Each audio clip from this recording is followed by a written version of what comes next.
Pola pikir itu persis yang dia harapkan. Karena pria yang mempertanyakan nilai dirinya sendiri ketika seseorang pergi sudah memberikan kekuatannya. Izinkan saya jelas, kamu tidak dapat digantikan. Bukan karena kamu sempurna, tetapi karena kehadiranmu nyata. Kamu tegas. Kamu berdiri tegak saat orang lain mundur. Kamu memberinya sesuatu yang stabil, sesuatu yang berakar. Dan dia menukarnya dengan ilusi, kebebasan, untuk sensasi tidak bertanggung jawab, untuk perhatian dari orang-orang yang tidak mengenal jiwanya seperti kamu. Dan sekarang ini sepi, tapi keheningan ini bukan musuhmu. Ini adalah kesempatanmu. Ini adalah momenmu untuk menjadi berbahaya dalam kedamaianmu. Tidak reaktif, tidak putus asa, hanya tenang, hanya diam, hanya tak tersentuh. Stoicisme bukan tentang menjadi mati rasa. Ini tentang menguasai sepenuhnya. Kamu masih merasakan segalanya, tetapi tidak ada yang menguasaimu. Dia tidak menguasaimu. Ketidakberadaannya tidak mendefinisikanmu. Pilihannya tidak membentuk nilai dirimu. Dan penyesalannya, itu adalah beban yang harus dia tanggung sendiri. Perjalanan yang akan kamu jalani ini bukan tentang dia. Ini tentang menjadi pria yang kamu lupakan ketika kamu menjadikannya duniamu. Ini tentang membangun disiplin dalam kegelapan, menemukan kekuatan dalam kesendirian. Ini tentang bergerak dengan begitu diam sehingga suatu hari dia memeriksa namamu dan menyadari dia kehilangan akses. Bukan karena kamu memblokirnya, bukan karena kamu pahit, tetapi karena kamu tumbuh melebihi versi dirimu yang memohon untuk dilihat. Saluran ini, pesan ini, momen ini adalah pengingat bahwa kamu tidak tergantikan. Tetapi dia tidak akan menyadari itu saat kamu mengejarnya. Dia hanya akan menyadarinya ketika kamu menghilang dari dunianya sepenuhnya. Jika kamu sudah selesai menunggu pesan yang tidak akan datang, jika kamu sudah selesai mengikat nilai dirimu pada perhatian orang lain, jika kamu siap untuk membangun kembali dari bawah, tekan tombol suka, berlangganan, aktifkan notifikasi dan komentar di bawah. Saya melepaskan apa yang tidak bisa saya kendalikan.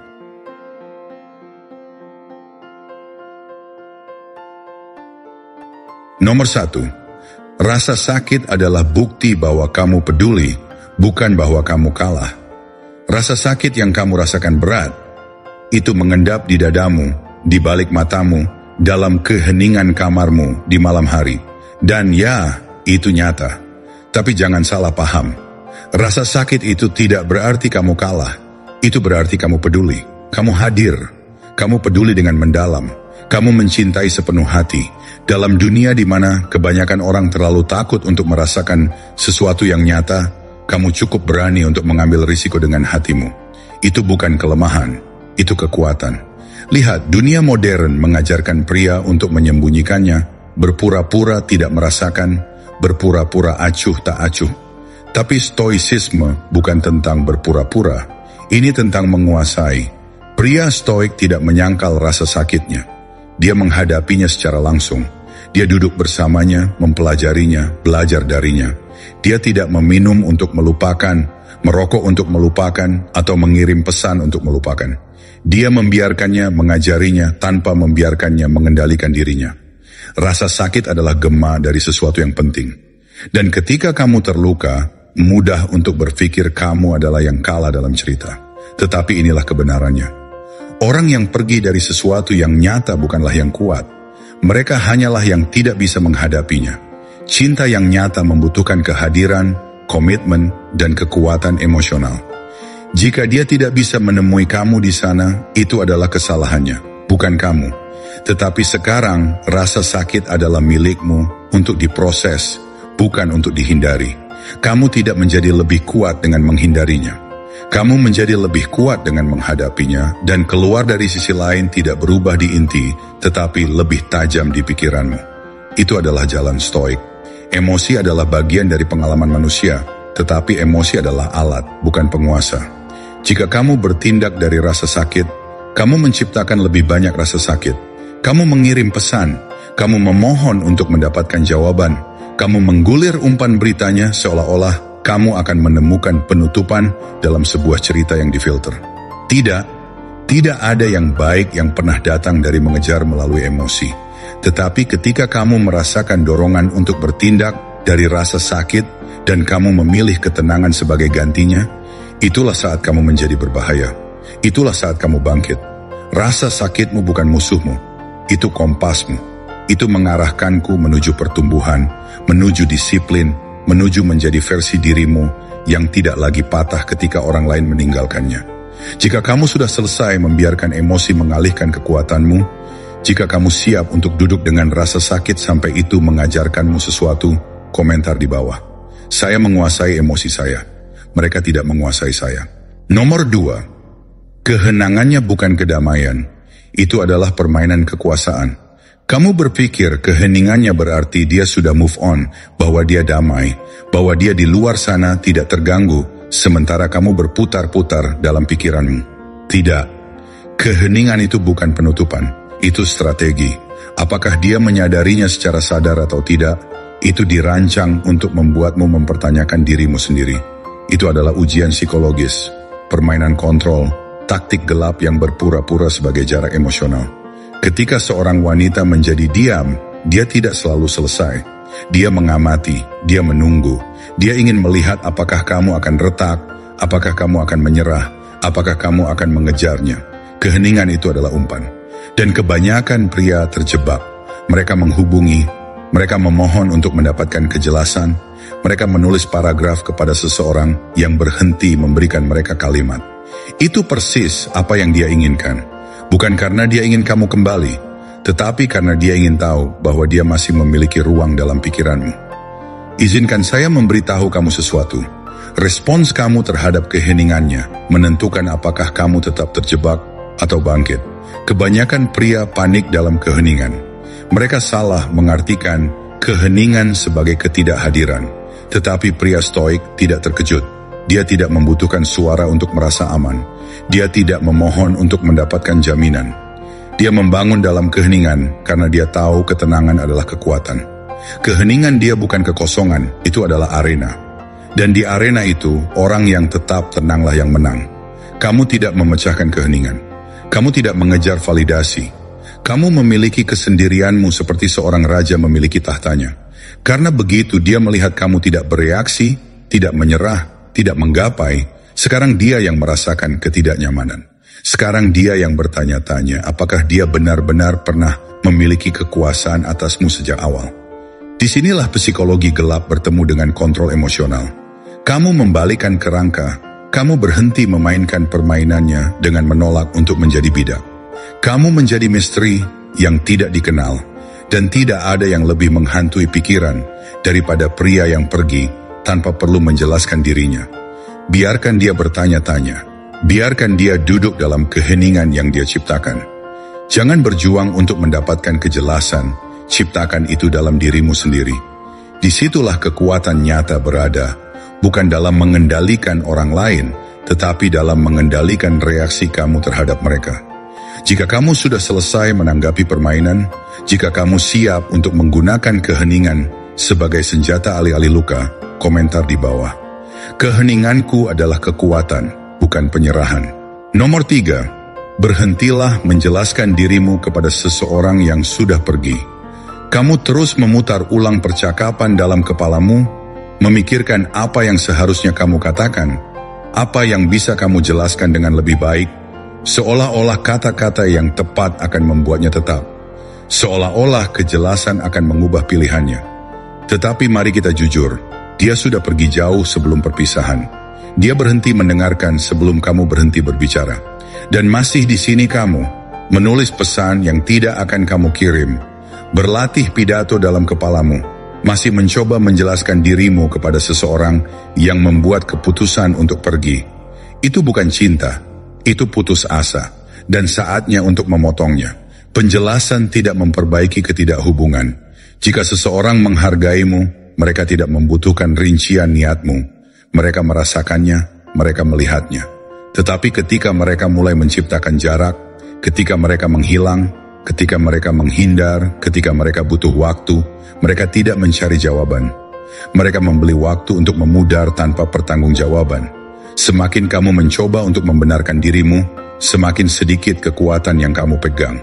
Ada alasan mengapa keheningan lebih menyakitkan daripada penjelasan apapun. Ketika kamu berhenti menjelaskan, kamu berhenti mengejar.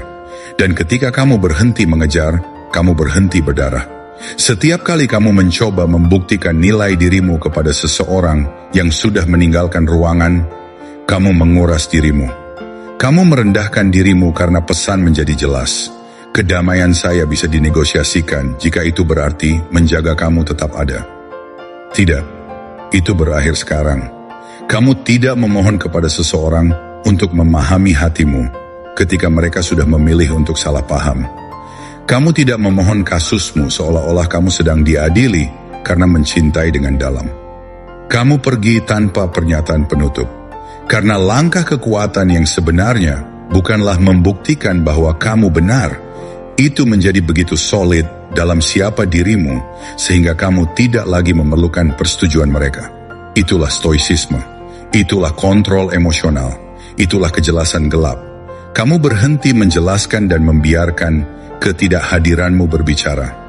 Dia akan memperhatikan, dia selalu melakukannya. Dan pada saat dia menyadari apa arti keheninganmu, kamu sudah membangun dunia di mana pendapatnya tidak lagi penting. Jika kamu sudah selesai mencoba meyakinkan seseorang yang sudah membuat pilihan mereka, jika kamu siap untuk mengklaim nilai dirimu kembali melalui kekuatan diam, komentar di bawah. Saya tidak berutang penjelasan kepada mereka yang tidak menghargai saya. Nomor 4, dia tidak akan menghormatimu sampai dia merindukanmu. Kamu tidak bisa meyakinkan seseorang untuk menghargaimu sementara kamu masih berdiri di depan mereka, menyerahkan jiwamu. Itulah cara kerja rasa hormat. Kamu tidak mendapatkannya dengan selalu tersedia. Kamu tidak memperolehnya dengan selalu menghubungi terlebih dahulu. Selalu menunjukkan kamu lebih peduli, selalu membuatnya mudah. Faktanya semakin terlihat kamu, semakin dia berhenti melihatmu. Semakin hadir kamu, semakin dia mulai menarik diri. Ini brutal, tetapi inilah kenyataannya. Dia tidak akan merasakan ketidakhadiranmu jika dia tidak pernah mendapatkan kesempatan untuk merindukanmu. Dan tanpa merindukanmu, dia tidak akan pernah menghargai apa yang dia miliki. Karena orang tidak menghargai apa yang mereka pikir akan selalu ada. Mereka tidak menghargai kehadiran sampai itu menghilang. Itu bukanlah cacat dalam dirimu. Itu adalah cacat dalam sifat manusia, dalam kenyamanan, dalam mengambil pria baik dengan mudah. Jadi apa yang harus kamu lakukan? Kamu tidak terus memberikan yang terbaik darimu, sementara dia memperlakukanmu seperti opsi latar belakang. Kamu menghilang, bukan dengan keluar dramatis, bukan dengan satu permohonan emosional terakhir. Kamu hanya berhenti muncul, kamu pergi gelap, kamu menarik semua energimu ke dalam. Dan ketika dia akhirnya melihat sekeliling dan menyadari suaramu hilang dari hidupnya, disitulah perubahan terjadi. Disitulah kekuatan direset. Rasa hormat tidak diperoleh melalui usaha, itu diperoleh melalui jarak, itu diperoleh melalui kelangkaan. Kamu berhenti menawarkan dirimu secara gratis dan melihat seberapa cepat mereka mengevaluasi kembali nilai dirimu. Bukan karena kamu ingin dia kembali, tetapi karena kamu ingin nilai dirimu kembali. Ini bukan balas dendam, ini gravitasi. Kamu tidak mengejar, kamu membiarkannya menerima keheningan yang dia ciptakan. Dan jika dia tidak melakukannya, itu adalah jawabanmu. Tetapi jika dia melakukannya, dia akan kembali berbeda karena sekarang dia tahu. Sekarang dia telah melihat kehidupan tanpamu. Dan rasa ketidakhadiran itu adalah apa yang mengajarkan pelajaran yang tidak bisa diajarkan oleh kehadiran. Kekuatanmu bukanlah kedekatan. Itu berada dalam kemampuan untuk pergi dengan martabat dan tidak melihat ke belakang, kecuali itu sesuai dengan syaratmu.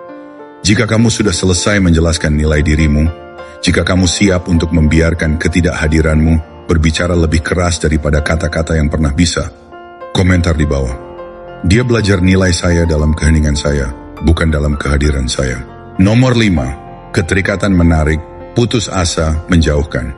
Begitu dia merasakan kamu membutuhkannya, dinamika berubah. Bukan karena dia kejam, bukan karena dia merencanakannya, tetapi karena putus asa memiliki bau dan tidak ada yang membunuh ketertarikan lebih cepat. Ketika kamu mulai memberi terlalu banyak, memperluas diri, menganalisis setiap hal kecil yang dia lakukan, kamu berubah dari pria yang berakar menjadi pria yang mengorbit suasana hatinya. Itu tidak menarik, Itu tidak stabil. Itu adalah kelemahan yang disamarkan sebagai usaha. Dia tidak ingin pria yang membutuhkannya untuk bernapas. Dia ingin pria yang utuh dengan atau tanpanya. Semakin kamu melekat, semakin dia menjauh. Semakin kamu mencari validasi, semakin dia kehilangan rasa hormat. Dan jauh di lubuk hatimu, kamu tahu ini. Kamu telah merasakannya, pergeseran itu, kedinginan yang merayap masuk saat kepercayaan dirimu mulai membengkok pada persetujuannya. Putus asa itu keras, itu berbicara terlalu banyak, itu menjelaskan terlalu banyak. Itu bertanya apa yang salah ketika jawabannya sudah jelas. Keterikatan, meskipun adalah diam. Itu tidak mengejar, itu tidak memohon, itu mengamati. Itu mempertahankan rasa hormat pada diri sendiri terlepas dari apa yang terjadi. Itulah yang menarik orang. Itulah yang membuatnya melihat dua kali ketika dia menyadari dia tidak lagi memiliki kekuatan emosional atasmu. Dan jangan salah mengartikan keterikatan dengan tidak peduli. Kamu masih peduli, kamu hanya tidak runtuh, kamu tidak mengkhianati dirimu sendiri untuk menjaga seseorang tetap ada. Kamu tidak menyerahkan kedamaianmu, seolah-olah itu adalah hadiah untuk seseorang yang tidak yakin tentangmu. Kamu bisa merasakan cinta dan tetap memilih jarak. Kamu bisa menginginkannya dan tetap pergi, seolah-olah kamu tidak pernah membutuhkannya. Karena ketika kamu melepaskan, kamu mendapatkan kembali kendali. Bukan atas dirinya tetapi atas dirimu sendiri. Dan setelah kamu mengendalikan dirimu sendiri, segalanya berubah. Kamu menjadi pria yang tidak bisa dipahami orang, pria yang tidak terkejut ketika orang lain menjauh, pria yang tahu nilai dirinya tanpa membutuhkannya dipantulkan kembali. Kamu berhenti menjadi orang yang lebih dulu menjangkau. Kamu berhenti menjawab segera. Kamu berhenti menyusun hidupmu untuk seseorang yang tidak akan melakukan hal yang sama. Dan lihat, setelah putus asa itu hilang, ketertarikan kembali. Tidak selalu karena mereka merindukanmu, tetapi karena kamu telah menjadi versi dirimu yang bahkan kamu kagumi. Jika kamu sudah selesai memberikan kekuatanmu hanya untuk merasa terlihat, jika kamu siap membiarkan ketidakpedulianmu berbicara banyak, komentar di bawah. Saya menarik melalui kekuatan, bukan kebutuhan. Nomor 6. Pria yang emosional tidak tersedia memenangkan permainan jangka panjang. Kamu telah diajari bahwa kerentanan adalah kekuatan, bahwa membuka diri, mengekspresikan setiap emosi, dan menunjukkan luka-lukamu adalah jalan menuju koneksi yang dalam. Tetapi inilah tangkapannya. Lakukan itu terlalu cepat, terlalu sering, dengan orang yang salah, dan itu akan berbalik melawanmu. Alih-alih rasa hormat, kamu mendapatkan rasa kasihan. Alih-alih koneksi, kamu mendapatkan kontrol. Karena terlalu banyak exposure emosional, terlalu awal tidak menghasilkan kedekatan. Itu menciptakan pengaruh, dan dia akan menggunakannya bahkan jika dia tidak bermaksud. Kamu tidak memenangkan permainan jangka panjang dengan berdarah setiap kali dia memotong. Kamu menang dengan tetap tenang, tidak terbaca terjaga, bukan dingin, tetapi terkontrol. Pria yang tidak perlu menjelaskan setiap emosinya adalah pria yang tidak bisa dia pahami. Dan apa yang tidak bisa dia pahami, dia akan sangat memikirkannya.